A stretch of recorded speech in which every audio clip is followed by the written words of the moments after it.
I'm Jordan. And I'm Rosanna. And on this podcast, we explore how to take life off autopilot and relentlessly pursue a life worth living together. Hello, and welcome to Season 3, Episode 7 of the Relentless Pursuit podcast, COVID-19 1 year later. Because 1 year ago, on March 13th, all of our lives changed in a forever kind of way. That was the day President Trump declared COVID-19 a national emergency. And when I think about that, the one thing that always comes to mind is this. What a long, strange trip it's been. That was the title of an album of the Grateful Dead, and that was literally the first thing that came to mind because I think there's really no better way to title this year because it has just been long and strange. And I feel like we're finally starting to come out on the other side. Yeah, there's been a lot of cliches that people have used just over the course of the past year to talk about, man, like what strange times these are. And, you know, there's a lot of kind of phrases because it is difficult, I think, to really encapsulate in a short space, like how we are feeling and what we're experiencing. And I really don't think we'll be able to understand this fully until we're distanced from it, until it's hindsight several years from now. Yeah, I mean, as we were talking about this, getting ready for the episode, like I'm still unsure how I feel. Yeah. I feel like I don't know, like, I don't want to say like PTSD, but a little bit. Like it's really not over. There's still some struggles. There's still a lot going on. Mm-hmm. But there's some light at the end of the tunnel, and it's been hard. And It's been even hard to say out loud that it's been hard because what's hard for me is not the same hard as somebody else. And although it's been hard, there are a lot of people who are suffering, and we are not suffering. And so it's hard to even want to say that it's been hard. Right. Well, let's look at 2020. There are a lot of memes at the end of the year, FU 2020 and a lot of other things. Like dumpster fires. We couldn't wait to get out of that year. And of course, just a turn of the calendar to 2021 doesn't just erase everything. But looking back at really like the full year that we've come to now, I wanted to just start with a few stats, a few images, a few just kind of references of things that we have sort of collectively experienced. The first stat is, I just feel like this needs to be first.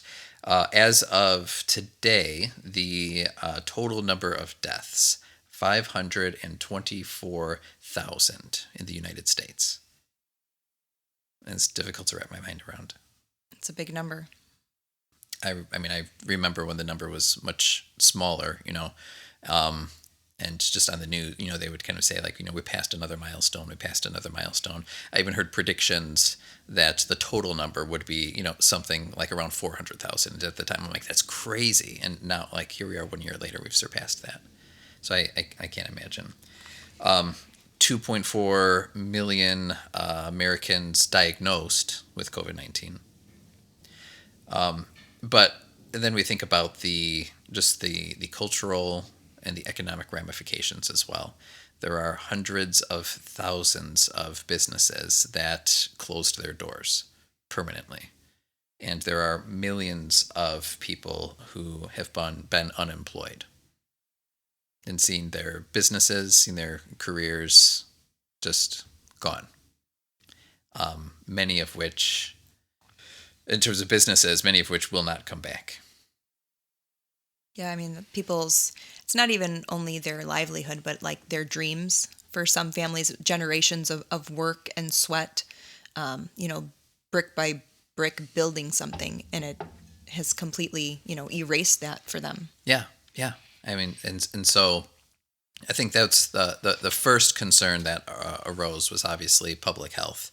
But what we also learned alongside that too is there's these economic ramifications for the decisions that we make, and trying to balance those two things is impossible. And so just kind of watching us grapple with that over the course of the year has been, it's presented so many challenges, so many debates, so many uncertainties for people.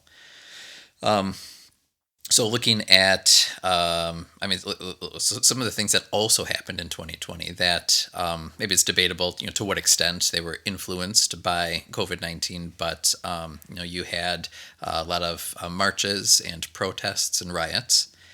We had an election, which itself brought about marches and protests and riots.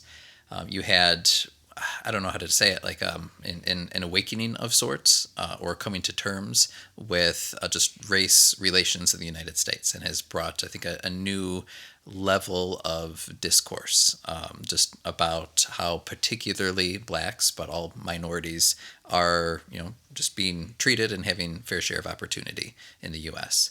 And so that has been certainly a conversation that we've engaged in. I think learned a lot over the past year. There has been sort of this societal immunology lesson that we've all learned, right? So we have these terms like social distancing, and we've been wearing masks and talking about how certain viruses spread, how we get sick from one another, some of the steps we can take to prevent that. Now with vaccines and vaccination, like I feel like we've all kind of reached a new level of understanding. Well, I mean, do you remember when the base level of understanding at the beginning of this was wash your hands and put on a mask? Like, and that was like... Well, that wasn't even at the beginning. Like, we didn't really wear masks even until the summer. I know, but it was just this idea of like people being resistant to do very basic hygienic things to keep germs from spreading. And it was like this like awakening of sorts of like, oh, I should be washing my hands more. I should cover my mouth. Like, and then people's resistance to want to do those things to protect themselves. And if even not to protect themselves, to protect others. Yeah. So it's very interesting, like turn of... Well, and that's what I wanted to get into a little bit as well, because I think that this has been happening for the past several years, but it also like brought us to a new level of what is news, what is science, what are facts, what is true. And I mean, for every recommendation or statistic or fact that you hear, you can also find the opposite, and you can find millions of people who also subscribe to the opposite. And so it became a very convoluted dialogue, just even with people that we know well and people that we love, to really discern what is fact and what is fiction, and then try to make the most appropriate decisions based off of that. And so it tried to create this new challenge, this really frustrating and confusing time where we all want what's best, but we can't even agree what is best. And we definitely can't agree on what steps it are required to get there. Well, and I think there was also a line of not even what's best is like what's needed. Mm-hmm. Like we have to put our differences aside, we have to put our opinions aside, and we have to do what's best, not just for ourselves, but for others. Right. And so those are thorny questions anyway. But if you throw in all of the convoluted nuance of like misinformation and whatnot, then that certainly it has contributed to a lot of the circumstances that we've experienced as well. So I came up with a short series of images because those are stats, and I think statistics are good for giving us like a broad overview of things. But then I think about this at the individual level as well, and just some of the different ways that this has impacted people. So I think about the people who are isolated in hospitals, who are sick or maybe even dying alone. And I think of the funerals for those individuals who could be scarcely attended, if at all. I think of the people who are single, and especially during the time that we're referring to as quarantine, the people who are single and who were alone for days or weeks at a stretch. And I think of the opposite. I think of those who are cramped, where you have a small space, a 2-bedroom apartment shared by 2 or 3 families. I think of the empty restaurant building in your neighborhood that you used to pass by and see people enjoying, being closed and perhaps not opening again. And I think about the dreams of the owners as they sat alone at the bar looking at bills and just wondering, like, what the heck is going to happen next? I think of the brides and grooms who had a date picked and realized that that wedding that they had looked forward to was not going to happen. And deciding, should we push the date? Should we still get married? How do we celebrate this super important and remarkable moment in our lives in a way that we never imagined? I think about the mother or the father coming home, just to let their family know that they've been laid off and that they were the breadwinner. They were the one who brought home the money that paid for the food that they needed, and scratching their heads wondering what really was going to happen next. And I think about that same family looking at their rent and their electric bill and their insurance payment and all the things that stack up, and realizing that opportunities are getting fewer and not more plentiful. I look at the empty shelves at the grocery stores. And we could joke about toilet paper all we want, but we know that there were other things that were impacting us. In fact, that's one of the things we'll talk about too. Like the first time in my life, probably, that I've seen an empty shelf at a store. We could talk about how Zoom and other mediums of live, like digital interaction, became much more prominent, and how pants became optional during business meetings, and but also, along with that, the idea of working from home, and how many people were we on the phone with who you imagine them at a customer service center, but you can hear kids and pets in the background instead. Or you have people trying to balance their children's own e-learning with their own work obligations. And let's talk about the kids who find a lot of their safety and a lot of their joy and social interactions and learning coming from school, and being told, many of them for almost an entire year, that they cannot go back to that space, that they are home. And the list goes on. So I wanted to present those images, and this is heavy just as I'm picturing each one of those, and we could picture many more of the experiences that we know people have undergone. I think about our first responders and our medical workers who were working in a lot of new and challenging capacities over the past year. And then I think about our folks even at home who sort of manned the home front and made sure that everyone within their circle was okay as best as possible.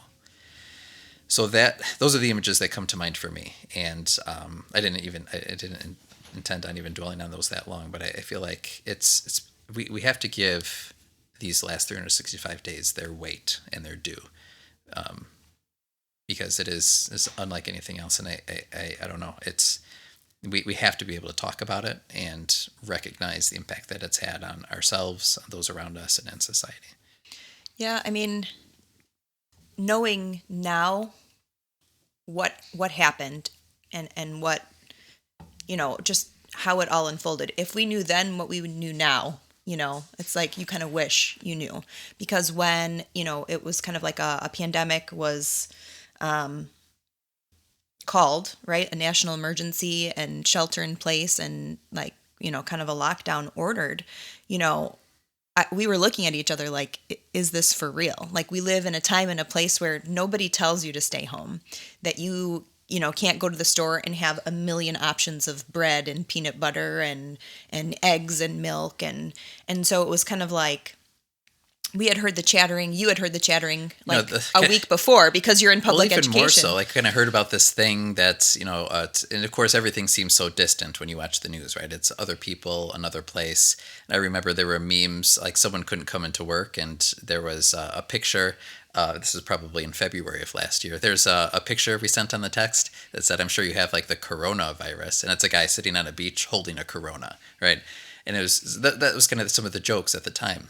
And then the stories started emerging from China and from Italy and from these other places. But it wasn't here. But it wasn't here. It was somewhere else, and so we weren't worried about it. And so then you would come home from work and kind of bring up some things that you were hearing, mm-hmm. At the administrative level and at levels higher than you. This is kind of the chatter. This is if this happens here, we're already putting plans in motion to like move kids to remote learning. And I remember you telling me these things, and it's like things that didn't make sense at the time or things that you couldn't even imagine, and being like, wait, what do you mean? Right. Like the way that the world works and the way that our lives were structured, like there was like this imminent cloud, and it was almost like you can't fathom it because you've never seen it. It's never happened before. And so you're kind of just in this state of like denial, like that would never happen. Yeah, I remember our principal. This is probably maybe just a week or two, prior to March 16th. But we were starting to make plans for what at the time we were saying might be like 2 or 3 weeks of remote learning. And I remember responding like, "Wow, that is such a long time." I think of a snow day, right? That's 1 or like 2 days, time, yeah. Right? And then that's kind of fun. You get like a quick break maybe, and then you get back to learning. So I was like, 2 or 3 weeks is crazy. But then it was very sudden. We had, I would say a relatively normal week. But then by the end of that week, realizing like this is real. We're seeing these shutdowns, at place after place after place. And then finally it came home. And we said, all right, for the time being, like these doors are going to be closed. Well, and I remember getting like the email from the school. So like you had kind of like mentioned kind of that chattering and like these plans in place, and it didn't seem real. And then there was an email from the school, which you get at work. And so you're seeing it and I'm seeing it. And then like having like the kids are at school, but having to like explain this to them when they come home.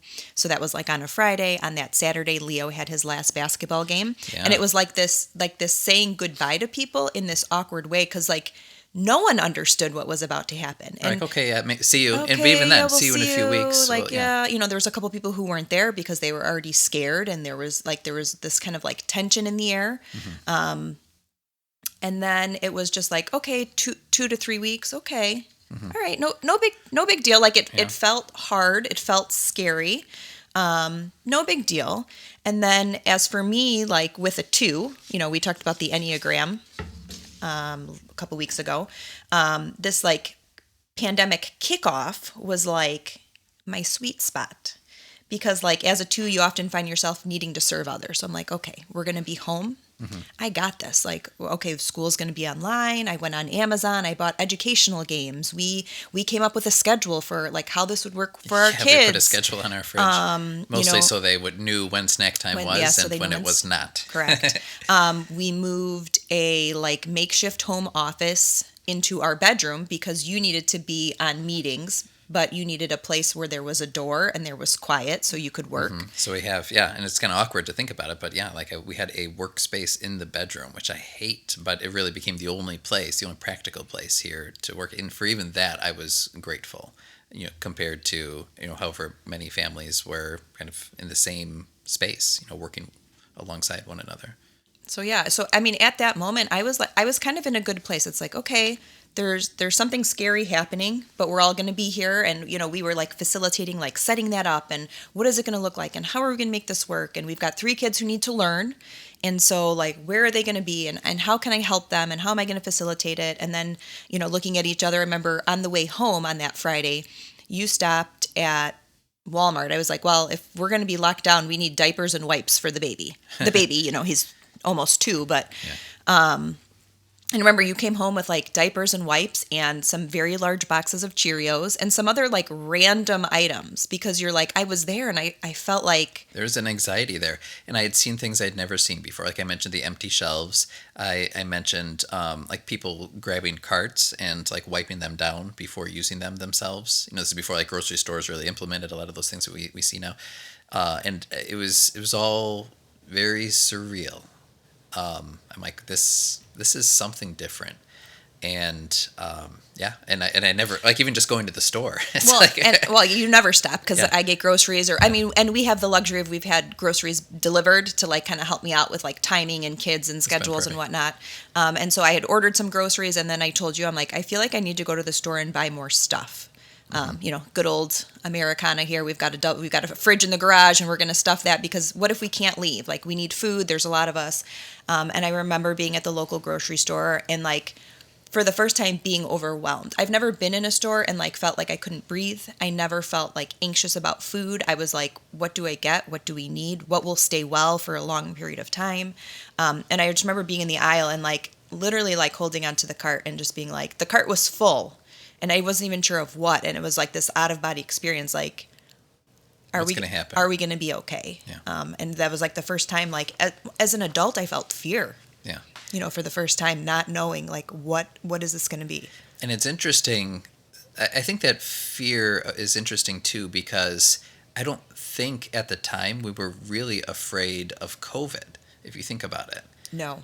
Right. And we were, and we were taking precautions, but it was more like just kind of this idea of this shutdown, this isolation, not knowing what was going to happen next, and just that the whole surrealness. So it was almost like, I don't know if it's appropriately placed or this misplaced fear, but that idea of like everything that you're used to being turned off was very scary. Yeah. I mean, I remember coming home from the grocery store and telling you that I like kind of like panicked while I was there, and you're like, it's fine, we have what we need, we have each other, like we have a house, like. So at that point, like I almost felt like, yeah, you feel untouchable, like you're like, we're fine, we're healthy, everybody here is fine, everybody we know is fine. So it wasn't like that we were scared of getting sick, it was everything else. Like, would they really shut down a grocery store? Right. What is the thing that they call it, like when you're not allowed to like leave your house and you have to like be allowed to let out? House arrest? No, there's something else. There's like a military term, I think. Kind of like they had in Italy. It was kind of like a national order. Like you could only leave to go to the grocery store on certain days, like certain people. You couldn't leave your martial law. Okay. People were talking about that, and I'm like, where are, like, this was not the America or the United States. It's like a Twilight Zone episode. Right. It was just this out of body experience. Yeah. And so then when it didn't just last 2 weeks, and then it was 4 weeks, and then it was 5 weeks, like. And then you start thinking like, shoot, this is going to last the rest of the school year. Well, at least we can get to the summer. And then by the time we got to the summer, I was tired. Yeah. Because I had really facilitated like what was really an entire summer worth of like the kids being in home and this change in schedule and whatnot. But then having a whole summer in front of us, but with no baseball, with no soccer, with no pool, with no play dates, no birthday parties, right? Like, so again, there were things in there as like this like serving others, like, great, we'll organize a drive-by birthday for our sons. Right. We're gonna make the best of this. Like, we're not gonna let our kids struggle through this. We're not going to let them see like the ugly things that are going on. We're not going to let them live in fear. And so as a mom, like just this overdrive of like, I'm all in. Like I'm going to make this work and I'm going to make this happen. And the longer it went on, I think I was in denial about how much that was actually taking a toll on me. Yeah. All right. So I know we could talk more about sort of like our family and our journey with that, but I want, since you're bringing it up, I kind of want to skip to that part about you. Okay. And just ask you to explore that a little bit more. Like how, 1 year later, how are you doing, Rosanna? I might cry because I know I mentioned this other day, but it's been hard. It's been a hard year. Yeah. And we have everything that we need. We have food, we have shelter, you have a career that supports us. I watched mine kind of tank because I could not plan events. I could not coordinate weddings. I watched clients, like lose everything that they had, put money into and have to shift and pivot. And then I was there to like support them through that. And like, okay, we can make this work, or we'll reschedule, or we'll resize and we'll reshift. And so I was kind of neglecting my own self-care.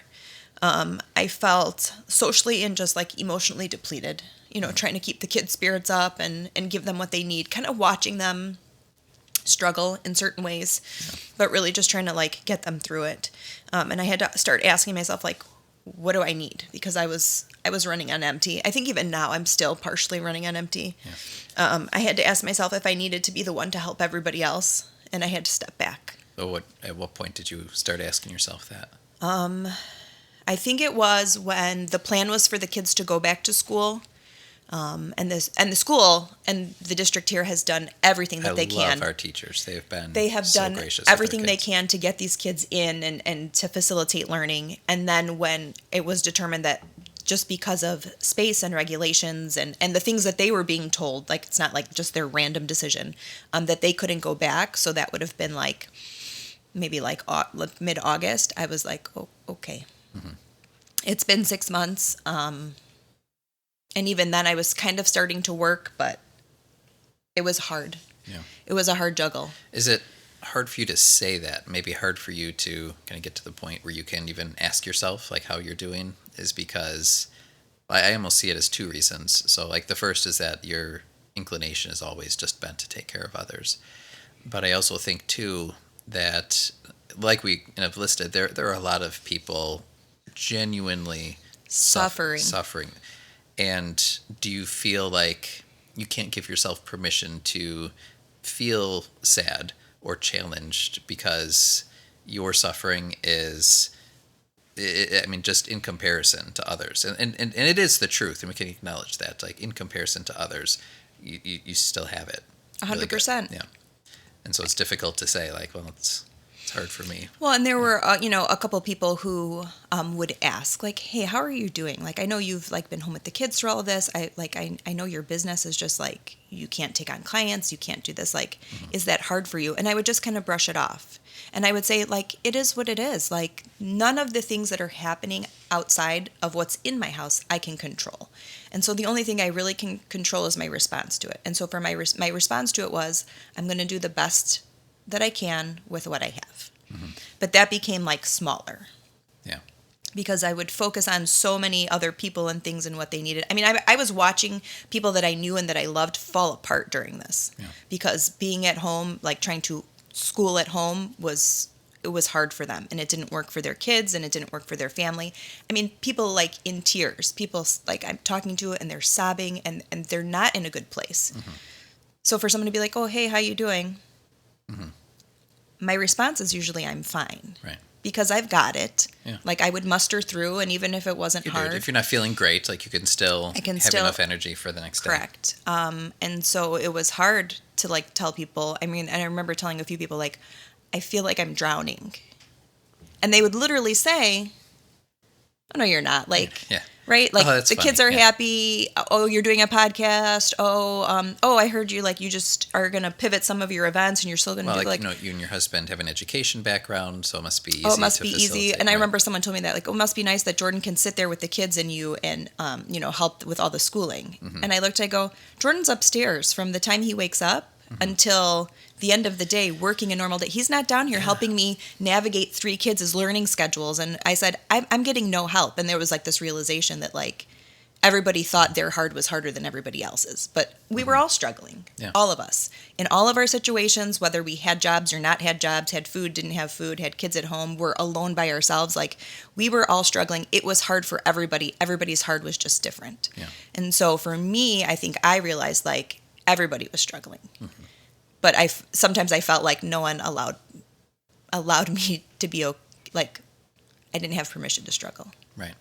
And so I didn't give myself permission either. And so I feel depleted. I read this quote. It was an article I was reading. And I think this applies probably to any parent or caregiver. And it said this: "People talk about how moms could lift a car off their children." And if you think about that, just like in parenting, like the strength parents must muster to like raise their children and protect them. It's like, right? If we were forced to, we would lift a car for them, like just to save them. But even though you can do it, it doesn't mean you didn't do damage to your body when lifting the car. 2020 was like lifting a car off your kids. 2021 is going to have to be, how are those women or parents or caregivers able to heal? And so that really hit me for the first time. Like, there have been a lot of days and weeks this past year where I did not know how I felt. And even today, I'm unsure. Like, we made the best of everything that we could. And I don't think I've tried not to miss a beat for you, for our kids, for our family, for our extended family, for our friends. But carrying the weight of everyone else's needs and trying to make everything okay for them is more than I bargained for. I have a question I want to ask you. I almost don't want to ask it, but have I in any way let you down? No, which makes it even harder because you would think that if you have everything you need and you have a supportive partner that you shouldn't feel like that. Right? Like you were still working. And I remember there were times where I've like told you I was frustrated. I'm like, I know like you're here and you're working, but I wish that you could like be here and like help. Be present, yeah. And you couldn't because you were in the house. It's almost like when your It's spouse like was home. it's especially in that administrative role. Like I was just on meetings and phone calls and email just nonstop. It actually like increased, which was, and I don't want to dwell on. Well, right. Some people's work much. from home is different than other people's work from home. Right. And it became, it became hard for me to, look out the window and see you like playing with the kids or about to take them on a walk or a bike ride and feeling kind of trapped. And which was interesting because that might happen on a normal day. If, I'm at work and you're here with whichever kids are here. But because we're physically separated from one another to do our thing, like it's a little bit easier to do that. But when we're all here together, it's trying almost to do like those separate things. I had some unrealistic expectations that you should be here helping me, and that's not what it was, and that's not what it could be. And I, on the other hand, at times when things were hard with the kids and everything else, so wished I could go upstairs and close the door and work. Right. So that you could be down here, prepping snacks and lunches and dragging them out for bike rides when it was only like 42 degrees because we needed to get out of the house and, So you did share with me some stats about our walking and bike ride from last year. Yeah, but they're on my phone, which is recording somewhere here. I think we biked, from, I would say March, I think it was like March to August. Right? March 21st through August 31st. So we continued to walk and bike ride after that. But it was, do you remember like what the total was? It was like over 300 miles of biking. Yeah. And I think it was over 100 of walking. I think it was like closer to... As tracked by by my watch. Your watch, yeah. God bless my Apple Watch. Yeah. So that was cool because usually we set a summer goal of biking like 100 miles as a family. But between March and August, we biked over, I think it was like almost even close to like 325 or something like that. Yeah, we do like 2 or 3 a day sometimes. And then the walking thing, most of that walking, I would say most of that walking was just me. Some of it was us as a family. But to walk like over 150 miles, like in those months, like that's where I kind of found some escape and some release. I would walk. And there were times that I walked alone. There were times that a friend would join me or my mom would join me. There were times that I walked in the pouring rain because of the weight of everything. I just needed to get out and just to get some air. And then we joined the COVID dog club, right? Yeah, got our dog in September. It was another reason to go walking. Yeah, a lot of walks happened after that too. Yeah. So we're obviously not out of the woods yet, and there's a lot to look back on and kind of reflect on and to talk about. And I think it's just good to talk about it. And a year makes a convenient milestone. So I'm trying to think about this balance, though, that you're talking about. Because on the one hand, there are people who need or at least benefit from care from you. And there are people who, obviously have suffered a great deal. And then there's also this need to, like, just kind of look after ourselves as well. So, like, just looking back, what have we learned anything about that? Like, how do we care for others who genuinely need it? How do we care for others who would benefit from it? How do we care for ourselves? So, and we've talked about this season is this idea of self-care. That was not in my vocabulary before this past year. I mean, that was not in my vocabulary before 6 months ago. That wasn't something that I prioritized. That's not something I made space for. I think because of the weight of everything in this past year, and it might have even started before September. I'm thinking July. I think I was like burnt out.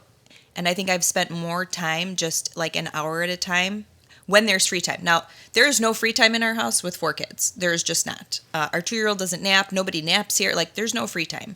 So in those pockets, instead of like turning outwards, which you really couldn't turn outwards because you couldn't go anywhere, you couldn't see people. Even the people you knew were like leery of being near you. I mean, it was just this pressure. I kind of just recoiled this past year.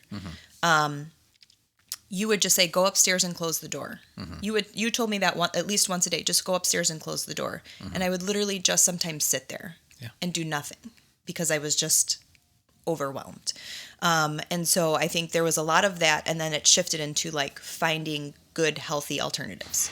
And so sometimes that was bike riding, sometimes that was walking, sometimes that was talking. I wanted nothing to do with FaceTime and Zoom chats. I didn't want to be virtual with people, I really just kind of pulled in. And I know some people took that the wrong way and some people noticed a change, but like for me, I couldn't handle one more person. Yeah. There were 6 here that I had to facilitate life for, and I couldn't do it. Yeah. So it was hard. So I think there are people that need help, but for me, because I wasn't taking care of myself, I didn't have extra to give. Yeah. And so there was this shift of like knowing that I had to take care of myself first. Yeah. I think for us too, I just think of our conversations at the end of 2020 and kind of who we want to be as we get into 2021. And I think about the idea of charity has become just more common in our conversations and in our, trying to not just, watch the news and be like, man, that's awful, and then turn it off. Not just be aware of different ways that people are struggling, but to be more engaged with that from, whatever position we happen to be in. So I find that that's been, something that we've talked about and tried to implement in our lives. But at the same time, kind of be better at just understanding ourselves as well. And I feel like that's helped. Like we can kind of take care of our own mental and emotional needs and become strengthened by that so that we do have more to offer to those around us too. So you've been asking me questions. I've obviously been focusing on some heavy stuff that I haven't really been talking about. Why don't you take us into something a little more lighthearted? The year was hard, right? Like life is hard. Even if we do it right, even if we're healthy and we're thriving, like life is hard. There's challenges, there's curveballs, there's things that we don't prepare for that catch us off guard. What was still good this year? When you look back, like we could name all of the hard things, but talk to me about what was good for you or from what you've seen or from what you've been experiencing. Well, we always said we wanted more quality time with the family. There's been no shortage of that. Actually, before March of last year, I remember our calendar, like every night had things on it. And one of my favorite things would be like I'd come home and I'd look at the calendar or I'd ask you like, what do we have going on tonight? And when the answer was nothing, I'd be like, yes. Then that became the opposite, right? Pretty quickly, right? Then eventually it was like, do we have anything going on tonight? No. Do we have anything going on tonight? No. And you just look at the weeks and the months go by. So I think what was good was, taking a step back from everything that had captivated our time and attention so much, all of the activities and the busyness that comes along with life and working kids and everything. And then I think what was good was, and I think this will continue to be the case when we do have the chance to be a part of something, being social, part of the community, just being out of our house somewhere. I have experienced a greater degree of just gratitude and appreciation for those opportunities. Yeah, I think I did write down some takeaways for this episode. And in this last year, I think one of the biggest things, and it's, kind of one of those cliche sayings, is like, the little things are the big things. And you think about all the little things that like were taken or were not, things that we were not able to do. And so even now, as we start to have a taste of those little things, it's like, there's something about it, like it like fills my soul. Here's some little things that I've missed. Shaking hands, hugs, and kisses. Yeah. I mean, that's one of the things that stands out to me the most. Because you and I are just used to being like, close to people and, like even physically close. Well, even with strangers, hi, it's nice to meet you, and a firm handshake. Yeah. Or people that we know, like feeling like that you could just hug them. Yeah. And now it's like, it's like this energy of like. We'll be asking each other, like, is it okay if I give you a hug? Like, and so just like, that uncertainty with those that physical nonverbals. Yeah. I'm trying to think of other, like, even funny things. Like, I remember the pools were closed, and we were super bummed about it because we live at the pool. So we tried, like everyone else, like, we tried seeing if we could, like, just buy a pool, like, something to entertain us in the summer. Yes, we missed the window. We should have been buying it in March. We tried in May, like. Yeah, so we ended up getting, like, an inflatable kiddie pool, which we tried to make. We have a 2-year-old, so it worked for him. For him, and then we told the other kids, like, well, why don't you go play in the pool? And they put their swim trunks in, and there's like a small jacuzzi for the rest of them. It's like a beached whale in there. Yeah. So I think about that. I think about the appreciation that I have for our kids' teachers, and just knowing how challenging it is for them to adapt everything that works so well for our kids in person, and finding some workaround, some way to build relationship and to transmit skill and knowledge to our kids through a screen. I mean, they really have done an impressive job with that. And if I would, like, I'd find them and I'd hug them. I'd buy them lunch. Yeah. We tried. We tried to buy lunch for the teachers Yeah. at our kids' school, but that was a no-go. We could still do that this year. I think so. I think about even just having to stay away from my parents, That was hard. who It was live like just a few blocks from here. That 7 we or would 8 weeks, I think. we walked over there or would bike ride, and we would stand on their driveway, and they would stand on the front porch, and we did that, I think, for as long as we could. And it was, I mean, we didn't have Easter with them. It was a long time. And then there came a point, and I know everybody's different, and I know everybody's family is different, his situation is different, and I know people who still have not seen their family, Yeah. or are masked around their family. And because our family lives so close, and they're retired, and we were not leaving the house, like, we then kind of let them into our very small circle, us and my parents and my brother, and my brother and his wife and his kids eventually, just opening that up. But there came a point where that was such a release, where some of that emotional part of being isolated was so heavy, and I think was so detrimental to, like, even just emotional health, that, like, letting those small interactions back in was huge. Yeah. Well, it's finding, like, somewhere we can go, somebody we could see. That was safe, and we were all still taking precautions, and but that was huge. I think another huge thing, we had an episode dedicated to our road trip. I know even my parents thought we were crazy for hitting the road and getting out of here, but being away from our house that we had been so tied to, and away from screens and video games and Netflix, and really just spending a week outdoors in Colorado and then a week outdoors in Texas was palpably refreshing for all of us. Yeah, it was a much needed break. And so I think that's one of the things that I would encourage people, that, like, as life starts to get back to normal, what people need is, everybody needs is different. And so you have to figure out, like, what's going to work for you. And I know, like, at the time, like, kind of feeling some of that tension from others, like, oh, you're really going to do that? I would never do, like, I think sometimes we have to let that go, because we have to do what's right for us and what we need to stay kind of, It's like, respect the decisions others are making, but we need to also do what we feel is appropriate and, still obviously, like, safe and responsible. Correct. Yeah. There's a lot that I'd like to get into, and I think there's multiple conversations, multiple episodes coming from this too, but a lot that we're not talking about. I'm thinking back to the episode we did in August about education, and now we are a good chunk of the school year through. Looking back, like, I'd kind of like to revise, some of my thoughts and insights just about learning for kids, and how we see that impact unfolding. I want to talk about, like, a little bit of what's to come as well, because we don't know. We have no idea, yeah. Right. And there may be, with vaccine, there may be light at the end of the tunnel in terms of COVID and getting life back to normal. But that raises more questions too. Like, why go back to normal? What parts of normal are worth going back to? What parts are we evaluating for all of us? And also thinking about, like, I don't want to be too much of a doomsayer, but, like, the next COVID-like event. And there's a lot that you can fit in that basket that could kind of knock us off our feet. So what have we learned from this that we can then, like, take forward with us? Are we at all any stronger from this experience? I would like to say yes, but my fear is that in some ways it's made us weaker too.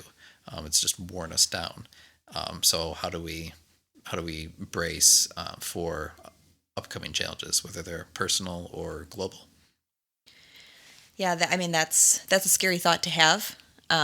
Not even really being out of this one, but it's true. Like, haven't had to live through a war.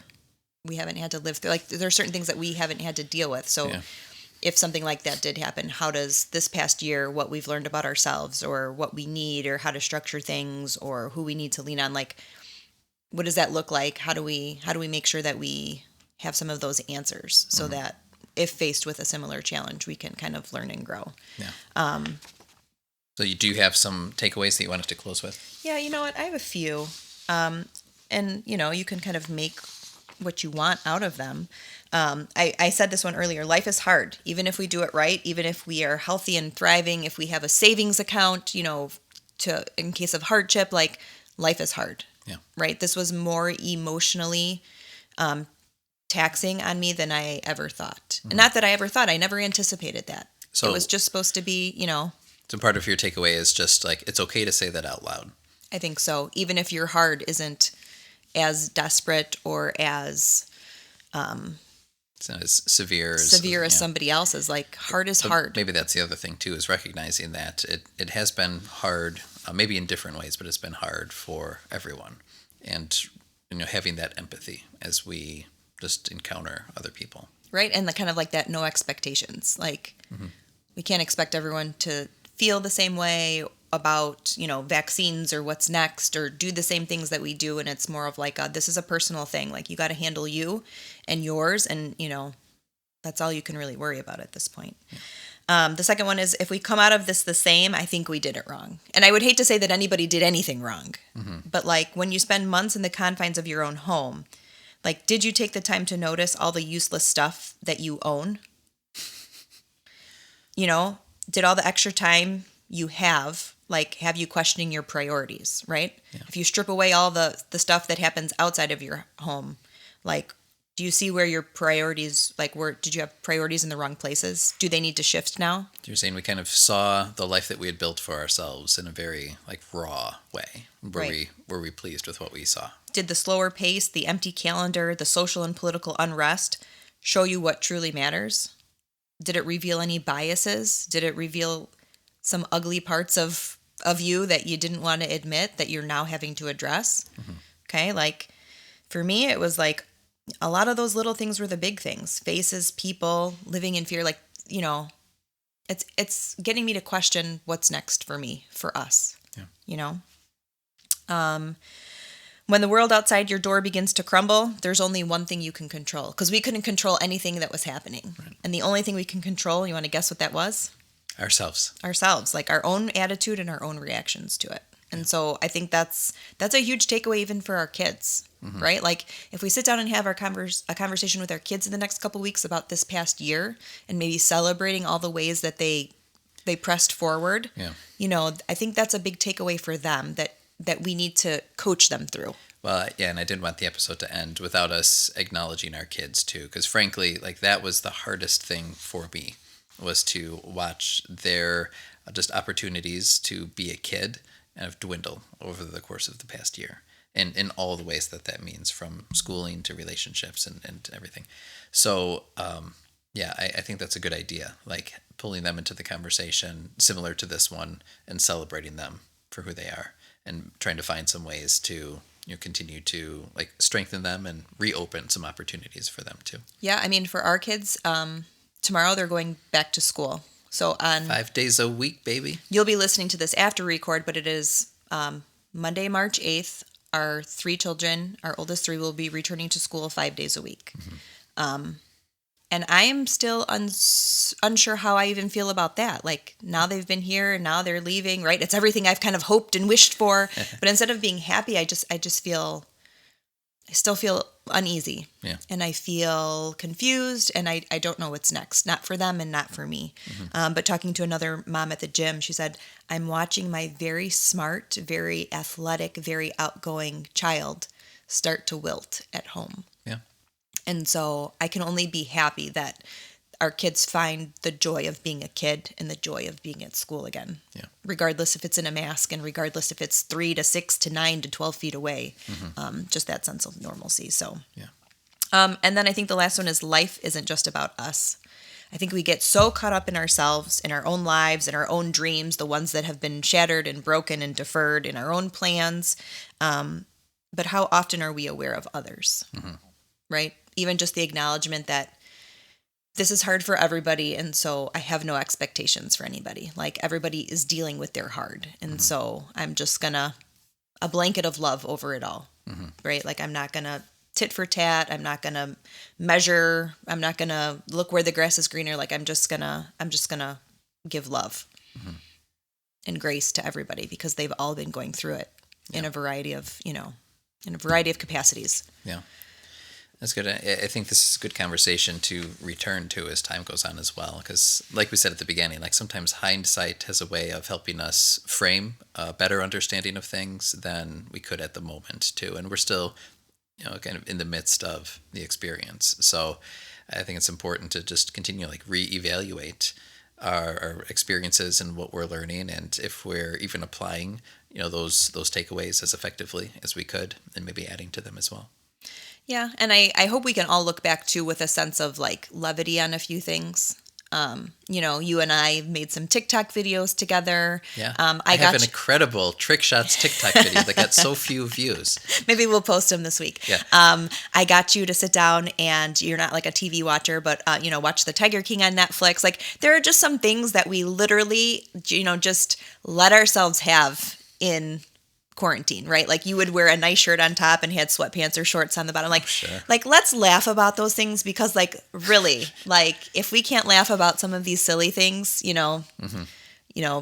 toilet paper birthday cakes because there was a shortage of toilet paper, like it was hard and it was uncharted but it was funny too. Yeah. And so even reminding our kids of that, amongst the struggle, there's always good. Yeah.